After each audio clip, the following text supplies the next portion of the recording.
हाँ जी, इस चैप्टर की लास्ट क्लास, टॉपिक है आपका हिस्टेरेसिस कर्व।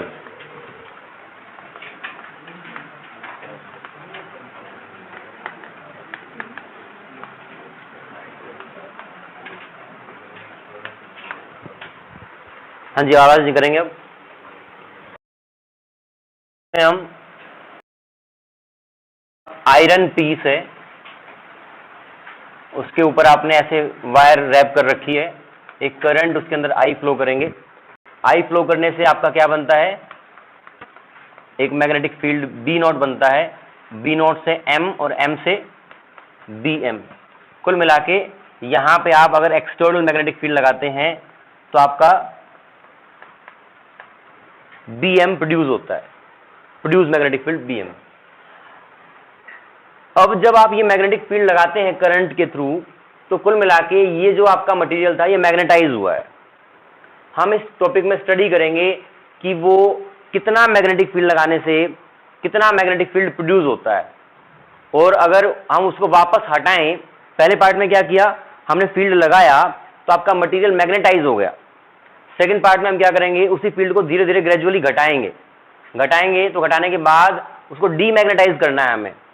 तो जो मैग्नेटाइजेशन प्रोड्यूस हो रहा है, जो आपने अप्लाई किया है, उसके बीच में क्या रिलेशन, उसका हम ग्राफ ड्रॉ करेंगे।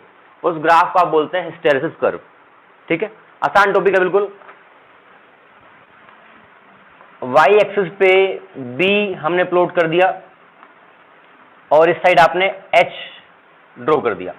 बी आपका है प्रोड्यूस्ड मैग्नेटिक फील्ड और एच को आप मान सकते हैं अप्लाइड मैग्नेटाइजेशन। ठीक है, ये आपका क्या है, प्रोड्यूस्ड मैग्नेटिक फील्ड, और ये क्या है, अप्लाइड मैग्नेटाइजेशन। आप लिखना चाहे लिख सकते हैं, एच इज अप्लाइड मैग्नेटाइजेशन, और ये क्या है आपका प्रोड्यूस्ड फील्ड। अगर हमारा ये अप्लाइड मैग्नेटाइजेशन बढ़ता है तो क्या बी बढ़ेगा, बी बढ़ेगा, बट वो किस तरीके से बढ़ेगा, लीनियरली बढ़ेगा, कर्वीलिनियर बढ़ेगा, वो हमें नहीं पता। तो यहां से जब आप इसको बढ़ाते हैं तो ये ऐसे स्टार्ट होता है ग्रेजुअली। जब आपने अप्लाई नहीं किया तब कुछ प्रोड्यूस नहीं हुआ, जब बढ़ाएंगे तो वो ग्रेजुअली बढ़ेगा बट लीनियरली नहीं बढ़ेगा, ऐसे करके जाएगा, और फिर आपका यहां पे पैरेलल हो जाएगा एक तरीके से। क्या किया हमने, अप्लाइड मैग्नेटाइजेशन बढ़ाया तो आपके डाइपोल्स थे वो एक साइड ओरिएंट होना शुरू हुए। हम बढ़ाते गए तो आपके सारे डाइपोल्स एक ही डायरेक्शन में आना शुरू हो गए। एक इंस्टेंट के बाद, एक मोमेंट के बाद आप कितना भी मैग्नेटिक फील्ड बढ़ा लें, अप्लाइड वाला, जो प्रोड्यूस वाला है वो नहीं बढ़ता। क्या कारण हो सकता है, सारे के सारे डाइपोल्स अगर ऑलरेडी ओरिएंट हो गए हैं तो आप अप्लाई करते हैं कितना भी, अब कैसे बढ़ेगा, नहीं बढ़ेगा। तो यहां इस पॉइंट को बोलते हैं सैचुरेशन पॉइंट। आपका सैचुरेशन पॉइंट है ये, इसके बाद नहीं बढ़ता है। ठीक है, अब जब आप इसको वापस घटाएंगे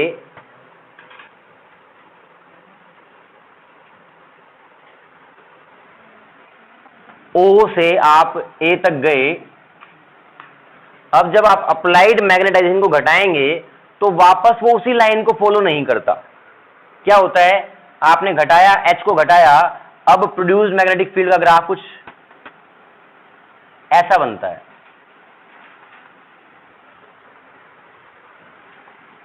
इसका मतलब जब आप पहले आपने फील्ड लगाया तो आपके सारे डाइपोल्स ओरिएंट हो गए, सैचुरेशन आ गया। अब जब वापस फील्ड घटाने लगे तो आपका प्रोड्यूस्ड मैग्नेटिक फील्ड डेफिनेटली घटा, पर घटाते घटाते जब आपने अप्लाइड को जीरो कर दिया तब भी उसके अंदर कुछ मैग्नेटिक प्रॉपर्टी बच गई, कुछ डाइपोल्स उसी डायरेक्शन में ओरिएंट हुए रह गए। जैसे आपकी जो परमानेंट मैग्नेट्स होती है ना, वैसे ही काम करती हैं।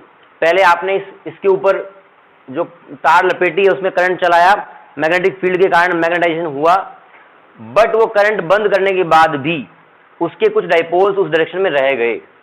इसको बोलते हैं रिटेंटिविटी। ए पॉइंट पे क्या हुआ, सैचुरेशन। बी पॉइंट पे क्या है आपका रिटेंटिविटी, हम देखेंगे उसको भी। अब आप देखें कि ये जो आपका मटेरियल था जैसे जैसे फील्ड हटा रहे हैं तो आपके डाइपोल्स रैंडमली ओरिएंट हो रहे हैं, बट इतने रैंडमली ओरिएंट नहीं हुए कि वो जीरो कर दें, कुछ बच गया। अब क्या करेंगे हम, पहले पार्ट में आपने फील्ड ऐसे लगाया है, ठीक है, पहले बढ़ाया है, फिर घटाते घटाते जीरो किया है। अब हम सेकंड पार्ट में क्या करेंगे, फील्ड को अपोजिट डायरेक्शन, जो अप्लाइड फील्ड है उसको अपोजिट डायरेक्शन में लगाएंगे, तो जो डाइपोल्स आपके रह गए हैं उनको भी वो रैंडमली ओरिएंट करने की कोशिश करेगा कि वापस वो टूट जाएं और आपका प्रोड्यूस मैग्नेटिक फील्ड जीरो हो जाए। तो आप बढ़ाएंगे इसको, एच को नेगेटिव डायरेक्शन में लेके आएंगे, तो ये आपका क्या होता है, ऐसे करके एक पॉइंट पे जीरो हो जाता है। यहां पे क्या किया आपने, इतना मैग्नेटाइजेशन अपोजिट डायरेक्शन में लगाया कि जो आपके डाइपोल्स बच गए थे पहले वाले केस में, अब वो भी क्या हो गए, सारे रैंडमली ओरिएंट हो गए और मैग्नेटिक फील्ड वापस जीरो हो गया। अब क्या करेंगे आप, इस डायरेक्शन में जो आपने लगाया फील्ड उसको और बढ़ाएंगे, और बढ़ाएंगे तो आप क्या करेंगे, आपके डाइपोल्स पहले सारे के सारे ऐसे ओरिएंट हो गए थे, जब इसको और बढ़ाएंगे तो वो इस साइड ओरिएंट होना शुरू करेंगे, तो जो आपका प्रोड्यूस मैग्नेटिक फील्ड है वो अपोजिट डायरेक्शन में बनेगा। अपोजिट में बनेगा तो वो कुछ इस तरीके से ऐसा ग्राफ बनेगा। क्या किया हमने, पहले पार्ट में यहां से यहां तक मैग्नेटिक फील्ड बढ़ाया, प्रोड्यूस बढ़ा, फिर घटाया, घटाते घटाते जब अप्लाइड को जीरो किया तब भी कुछ ना कुछ बच गया, उसको जीरो करने के लिए हमने अप्लाइड मैग्नेटिक फील्ड को अपोजिट लगाया, तो प्रोड्यूस यहां पे जीरो हो गया। और अपोजिट डायरेक्शन में जब हमने फर्दर बढ़ाया तो डाइपोल्स आपके इस डायरेक्शन में ओरिएंट होना शुरू हुए, और बढ़ाते बढ़ाते यहां पर भी एक सैचुरेशन पॉइंट आया, जब सारे के सारे डाइपोल्स उल्टी डायरेक्शन में ओरिएंट हो गए। ये पॉइंट ओ, ए, बी, सी, डी, ये आपका उल्टी डायरेक्शन में सैचुरेशन हो गया है यहां पे। अब आप क्या करेंगे, जो इस साइड आपका ओरिएंटेशन हो गया है उसको फर्दर ब्रेक करने के लिए अब आप मैग्नेटिक फील्ड को वापस घटाएंगे। फील्ड आपका रहेगा इस साइड ही, पर घटाना शुरू करेंगे, घटाएंगे तो फर्दर आपका जो प्रोड्यूस मैग्नेटिक फील्ड है वो घटेगा, घटते घटते इतना हो जाएगा।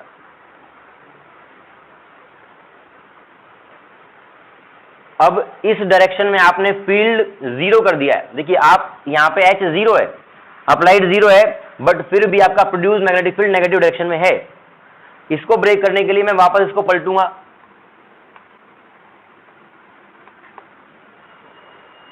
अगर फील्ड वापस लगाया तो जो आपके इस साइड रैंडम ओरिएंटेशंस बच गए थे अब वो वापस क्या होना शुरू होंगे, प्रॉपरली मतलब रैंडम ओरिएंटेशन आपका आएगा, तो वापस से एक फील्ड की वैल्यू आएगी इन पॉजिटिव डायरेक्शन, जहां पे प्रोड्यूस्ड फील्ड वापस जीरो हो जाएगा।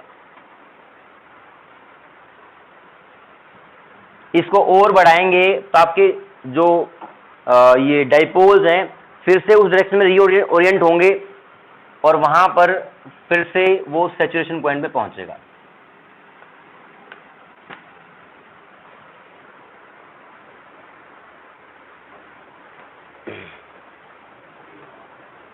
दोबारा बताऊंगा, शक्लें खराब ना बनाएं।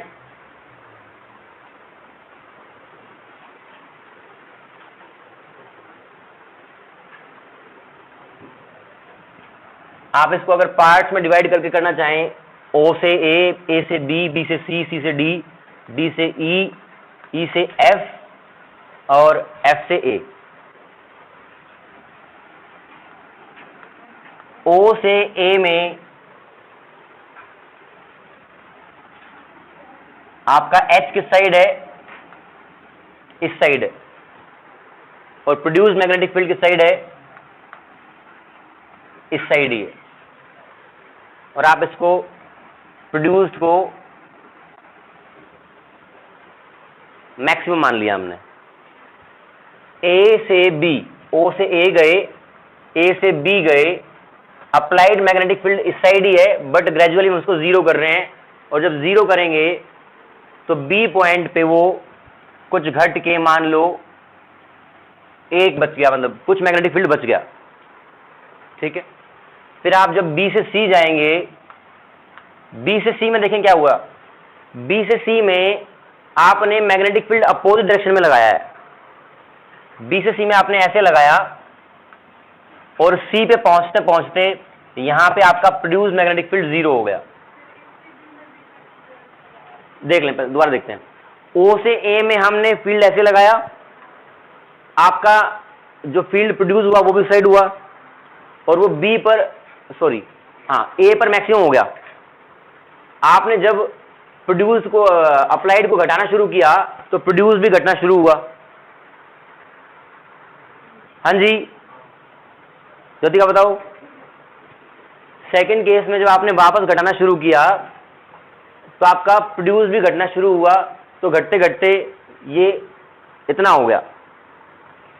ये वाली जो फील्ड है, जैसे मैंने यहां पे ओ से ए में जो एक्सट्रीम पॉइंट है वो सैचुरेशन है,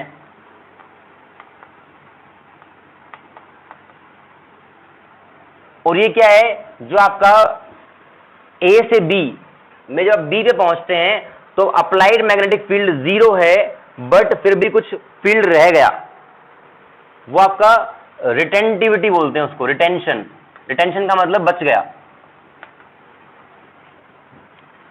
फिर आपने क्या किया, आपने अपोजिट फील्ड लगाया, जो बच गए थे डाइपोल्स उनको उनका ओरिएंटेशन ब्रेक करने के लिए। तो आपने इस साइड फील्ड लगाया, इस साइड लगा दिया, और सी पे पहुंचते पहुंचते आपका प्रोड्यूस फील्ड 0 हो गया।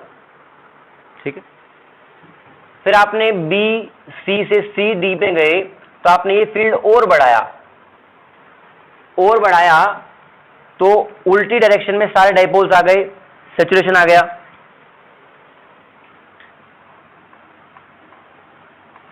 ये आपका फिर से सैचुरेशन, यहां पे 0 फील्ड बना। अब अप्लाइड भी इस साइड है और प्रोड्यूस भी इस साइड है और आपका सैचुरेशन भी है। अब आप इस साइड जो आपने लगाया है उसको धीरे धीरे घटाएंगे, डी से ई जाएंगे, फील्ड इस साइड ही रहेगा बट वो घटेगा। अगर घटेगा तो आपका जो आपके सारे डाइपोल इस साइड ओरिएंट थे वो अब कम ओरिएंट होंगे। इस डायरेक्शन में कुछ रिटेंशन रह जाएगा।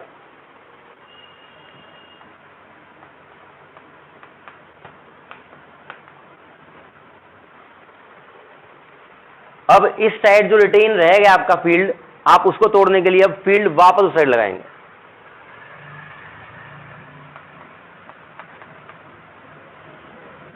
इस साइड लगाएंगे और आपका प्रोड्यूस मैग्नेटिक फील्ड फिर से 0 हो जाएगा।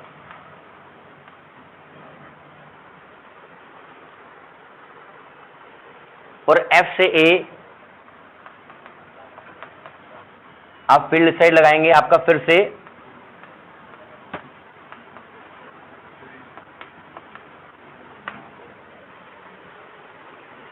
यहां पे बस हम ये स्टडी कर रहे हैं किसी मैग्नेटिक मटेरियल के ऊपर अगर हम अप्लाई करते हैं फील्ड तो उसका मैग्नेटाइजेशन कैसे बिहेव करता है। ये पूरी एक साइकिल है मैग्नेटाइजेशन एंड डीमैग्नेटाइजेशन की। ठीक है, इसी को बोलते हैं हिस्टैरिसीस कर्व। यहां पे दो वर्ड बहुत इंपॉर्टेंट हैं, एक होता है रिटेंटिविटी,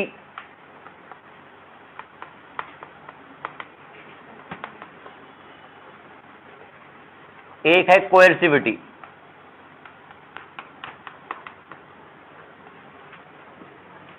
रिटेंटिविटी क्या है?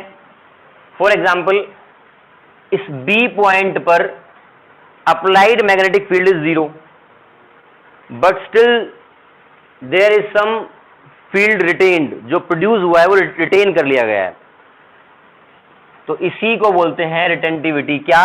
जब आपका H 0 है, यहां लिख रहा हूं मैं, जब अप्लाइड मैग्नेटिक फील्ड 0 है और B नॉन 0 है तो B कितना बच गया वही आपकी रिटेंटिविटी है। लिखवाऊंगा मैं इसको। क्या बोला? अप्लाइड मैग्नेटिक फील्ड जब आपने 0 कर दिया फिर भी आपका produce magnetic field is there, जो रिटेन किया है वो आपकी रिटेंटिविटी है। कोएर्सिविटी क्या है? कोएर्सिविटी है आप अपोजिट डायरेक्शन में कितना फील्ड लगाएंगे कि सारा जो प्रोड्यूस मैग्नेटिक फील्ड है वो 0 हो जाए। कहने का मतलब सी पॉइंट पे बात कर रहे हैं हम। सी पॉइंट पे आपने कितना अप्लाई किया कि प्रोड्यूस्ड जीरो हो जाए,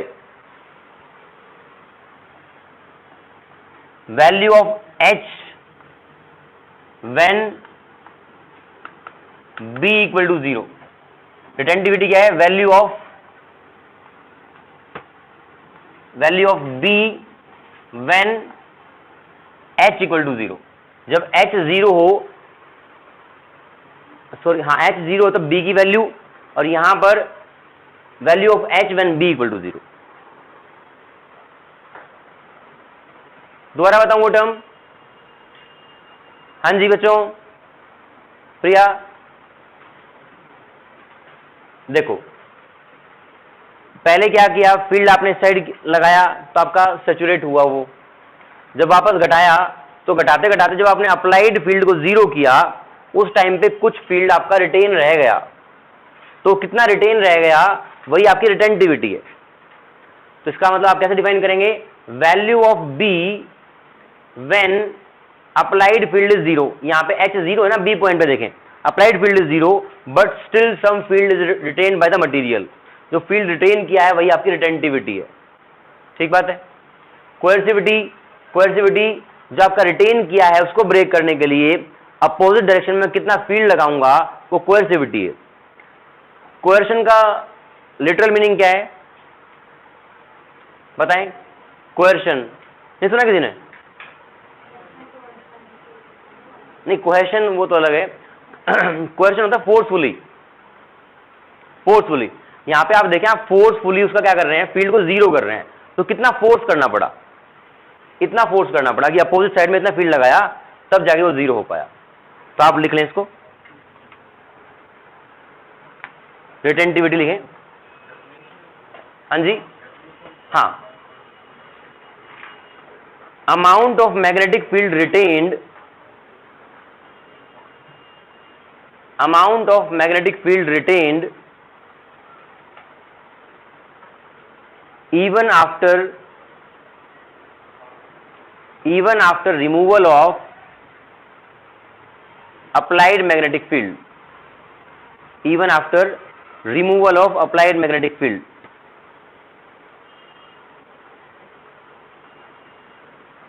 अगली लाइन में लिखें, value of B when h equal to zero, value of b when h equal to zero। अब लिखें coercivity, amount of applied magnetic field, amount of applied magnetic field to demagnetise the material, to demagnetize the material after one cycle of saturated magnetization,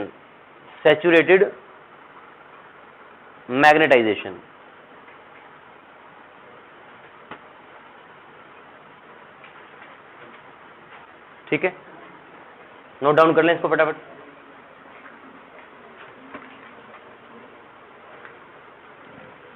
कर लेना।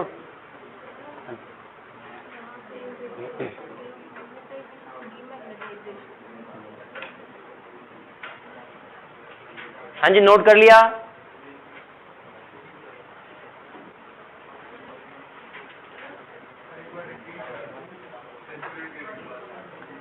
अच्छा, ये वाला definition, amount of applied magnetic field to demagnetise the material after one cycle of saturated magnetization,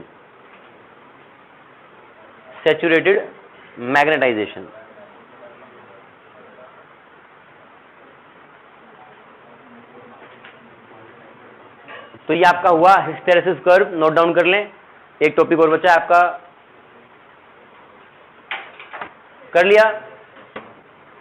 फिर आपकी नहीं, घर नहीं जाना है।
हाँ जी, देख लें,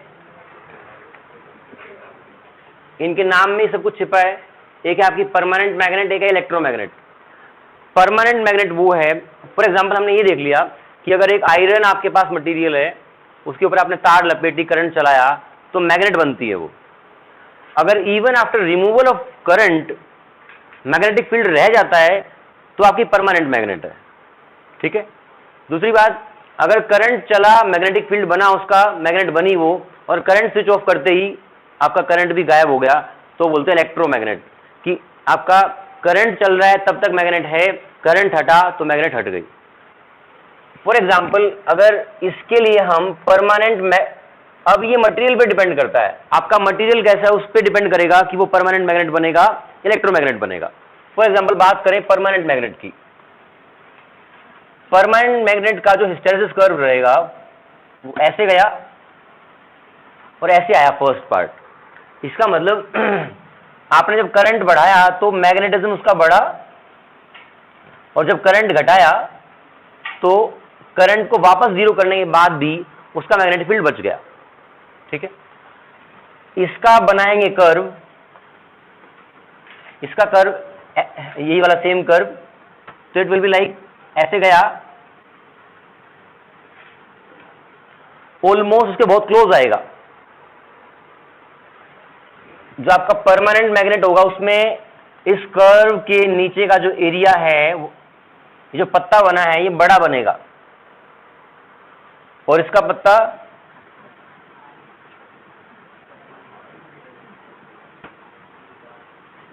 ऐसे बनेगा। परमानेंट मैग्नेट जो बनेगा उस मटेरियल की रिटेंटिविटी ज्यादा होनी चाहिए। जो आपका मटेरियल परमानेंट मैग्नेट बनेगा उसकी रिटेंटिविटी ज्यादा होनी चाहिए। ठीक बात है। और जो आपका इलेक्ट्रोमैग्नेट बनेगा उसकी रिटेंटिविटी कम होनी चाहिए। एक बात तो ये, इसकी परमिएबिलिटी कितनी, परमिएबिलिटी परमिएबिलिटी ज्यादा होनी चाहिए या कम होनी चाहिए? ज्यादा होनी चाहिए क्योंकि हमें स्ट्रॉन्ग मैग्नेट बनाना है। परमिएबल का मतलब है कि आपने जो अप्लाई किया उसकी जो एबिलिटी है to let pass through that field या टू प्रोड्यूस मोर फील्ड, तो परमिएबिलिटी ज्यादा होगी तब आपका प्रोड्यूस मैग्नेटिक फील्ड ज्यादा बनेगा। तो दोनों केस में आपको परमिएबिलिटी तो हाई चाहिएगी, क्योंकि हमें ये भी स्ट्रॉन्ग मैग्नेट बनाना है, ये भी स्ट्रॉन्ग मैग्नेट बनाना है। बट इसमें हमें क्या चाहिए कि करंट के ऑफ होते ही आपका मैग्नेटिक फील्ड खत्म हो जाए और यहां पे बचा रह जाए। यही आपका परमानेंट मैग्नेट और इलेक्ट्रोमैग्नेट है। इसके बारे में लिख लें आप। देखिए आप,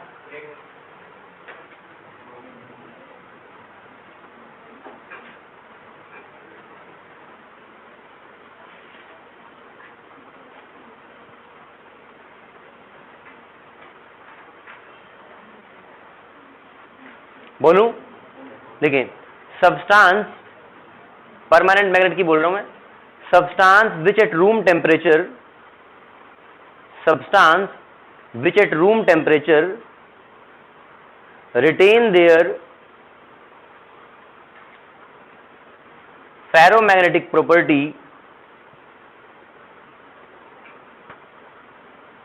for a longer period of time are called permanent magnets, are called permanent magnets। अगली लाइन में, to become permanent magnet, to become permanent magnet, material should have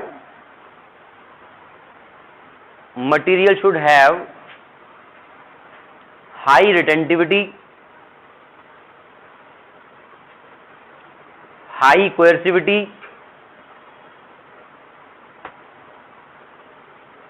and high permeability। Retentivity, coercivity and permeability तीनों आपकी ज्यादा होनी चाहिए एक material को permanent magnet बनाने के लिए। Next is electromagnet.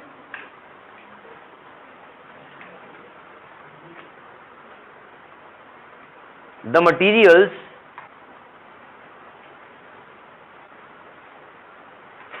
which become magnet, the materials which become magnet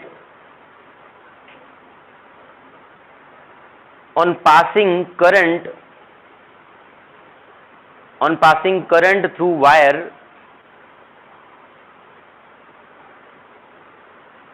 the materials which become magnet on passing current through wire wrapped over them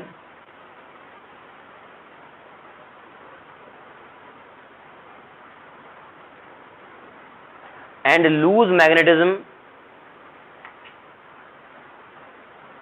on switching of the current,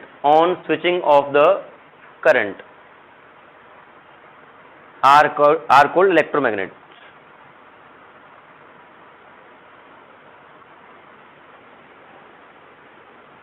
अगली line लिखें, soft iron is suitable for electromagnets. Soft iron is suitable for electromagnets.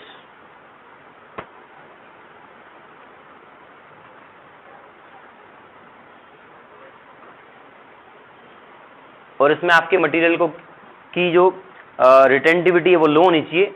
Material should have low retentivity and high permeability.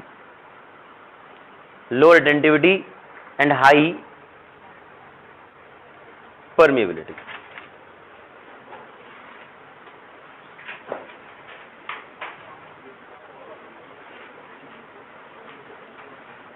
तो chapter number 5 की सारी theory NCERT के हिसाब से खत्म हुई हमारी.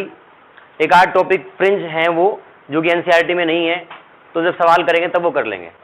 Thank you.